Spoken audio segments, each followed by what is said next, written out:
श्री नारायण गुरु जैसे संतों की प्रेरणा जुड़ी हुई है। साथियों, श्री नारायण गुरु ने एक ऐसे समाज की परिकल्पना की थी जो भेदभाव से मुक्त हो। मुझे संतोष है कि आज देश सेचुरेशन अप्रोच पर चलते हुए भेदभाव की हर गुंजाइश को खत्म कर रहा है। लेकिन आप 10-11 साल पहले की हालत को याद करिए। आजादी के इतने दशक बाद भी करोड़ों देशवासी कैसा जीवन जीने को मजबूर थे। करोड़ों परिवारों के सिर पर छत तक नहीं थी। लाखों गांवों में पीने का साफ पानी नहीं था। छोटी छोटी बीमारी में भी इलाज कराने का विकल्प नहीं। गंभीर बीमारी हो जाए तो जीवन बचाने का कोई रास्ता नहीं। करोड़ों गरीब, दलित, आदिवासी महिलाएं मूलभूत मानवीय गरिमा से वंचित थे। और ये करोड़ों लोग इतनी पीढ़ियों से इन कठिनाइयों में जीते चले आ रहे थे कि उनके मन में बेहतर जिंदगी की उम्मीद तक मर चुकी थी। जब देश की इतनी बड़ी आबादी ऐसी पीड़ा और निराशा में थी, तब देश कैसे प्रगति कर सकता था। और इसलिए हमने सबसे पहले संवेदनशीलता को सरकार की सोच में ढाला। हमने सेवा को संकल्प बनाया। इसी का परिणाम है कि हम पीएम आवास योजना के तहत करोड़ों गरीब, दलित, पीड़ित, शोषित, वंचित परिवारों को पक्के घर दे पाए। हमारा लक्ष्य हर गरीब को उसका पक्का घर देने का है। और ये घर केवल ईंट सीमेंट का ढांचा नहीं होता, उसमें घर की संकल्पना साकार होती है, तमाम जरूरी सुविधाएं होती है। हम 4 दीवारों वाली इमारत नहीं देते, हम सपनों को संकल्प में बदलने वाला घर देते हैं। इसलिए पीएम आवास योजना के घरों में गैस, बिजली, शौचालय जैसी हर सुविधा सुनिश्चित की जा रही है। जल जीवन मिशन के तहत हर घर तक पानी पहुंचाया जा रहा है। ऐसे आदिवासी इलाकों में जहां कभी सरकार पहुंची ही नहीं, आज वहां विकास की गारंटी पहुंच रही है। आदिवासियों में, उसमें भी जो अति पिछड़े आदिवासी हैं, हम उनके लिए पीएम जनमन योजना शुरू की है। उससे आज कितने ही इलाकों की तस्वीर बदल रही है। इसका परिणाम यह है कि समाज में अंतिम पायदान पर खड़े व्यक्ति में भी नई उम्मीद जगी है। वो न केवल अपना जीवन बदल रहा है, बल्कि वो राष्ट्र निर्माण में भी अपनी मजबूत भूमिका देख रहा है। साथियों, श्री नारायण गुरु ने हमेशा महिला सशक्तिकरण पर जोर दिया था। हमारी सरकार भी वुमेन लेड डेवलपमेंट के मंत्र के साथ आगे बढ़ रही है।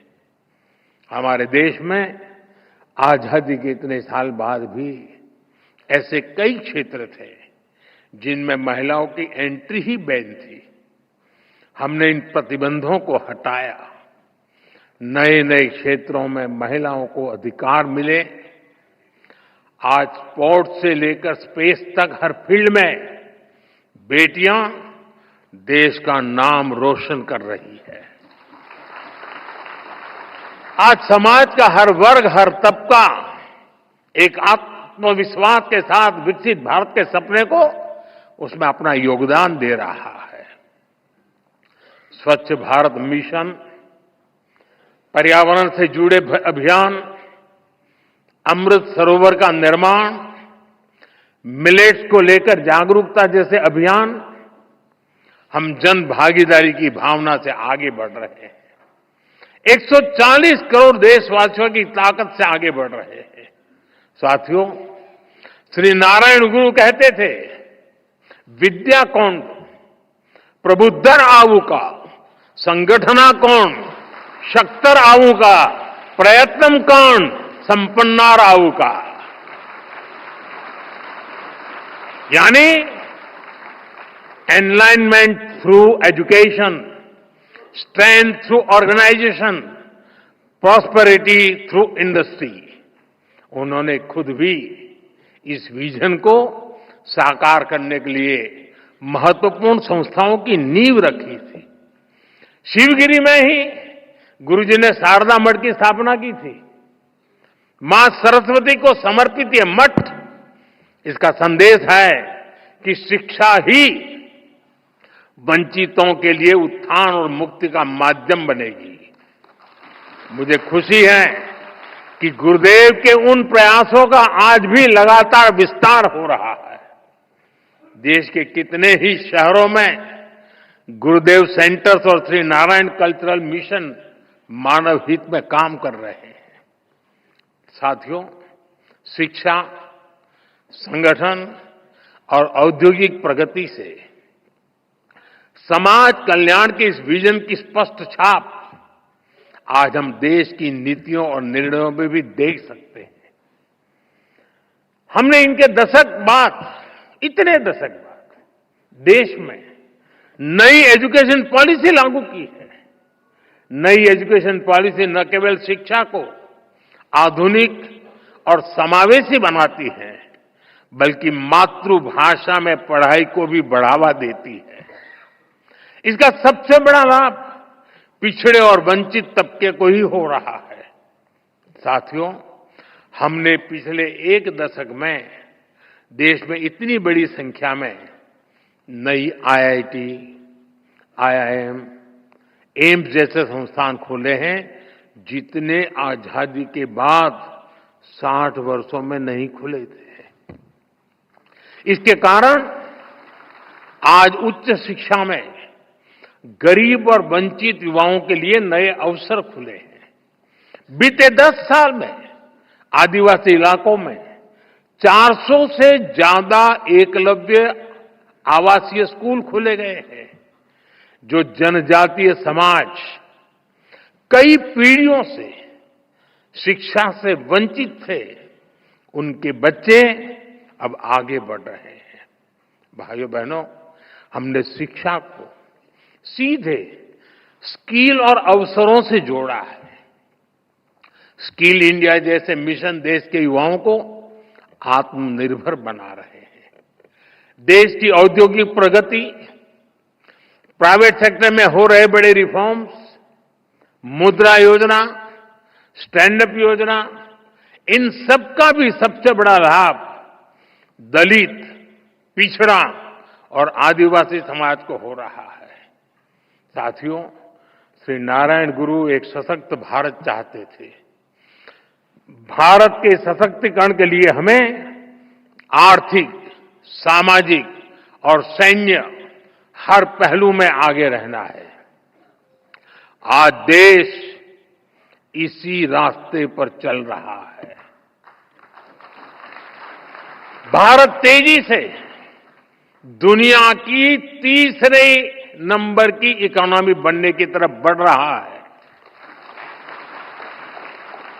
हाल में दुनिया ने यह भी देखा है कि भारत का सामर्थ्य क्या है।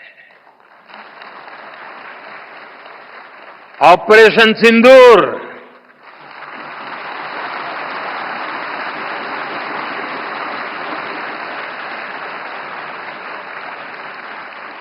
ऑपरेशन सिंदूर आतंकवाद के खिलाफ भारत की कठोर नीति को दुनिया के सामने एकदम स्पष्ट कर दिया है। हमने दिखा दिया है कि भारतीयों का खून बहाने वाले आतंकियों के लिए कोई भी ठिकाना सुरक्षित नहीं है।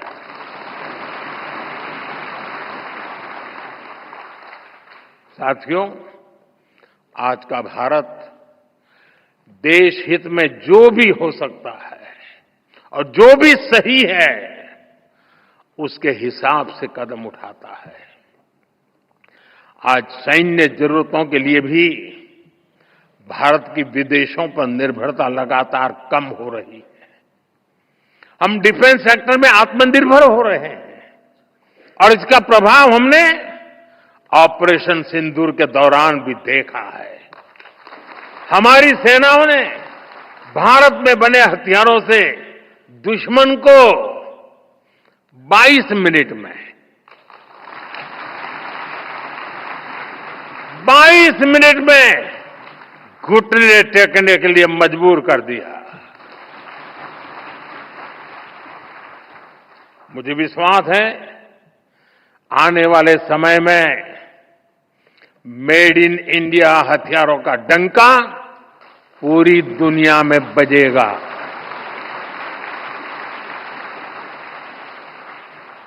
साथियों, देश के संकल्पों को पूरा करने के लिए हमें श्री नारायण गुरु की शिक्षाओं को जन जन तक पहुंचाना है। हमारी सरकार भी इस दिशा में सक्रियता के साथ काम कर रही है।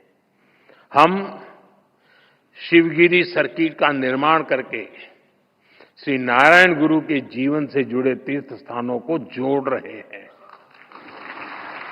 मुझे विश्वास है उनके आशीर्वाद, उनकी शिक्षाएं अमृतकाल की हमारी यात्रा में देश को रास्ता दिखाती रहेंगी। हम सब एक साथ मिलकर विकसित भारत के सपने को पूरा करेंगे। श्री नारायण गुरु का आशीर्वाद हम सभी पर बना रहे, इसी कामना के साथ मैं शिवगिरी मठ के सभी संतों को फिर से नमन करता हूं।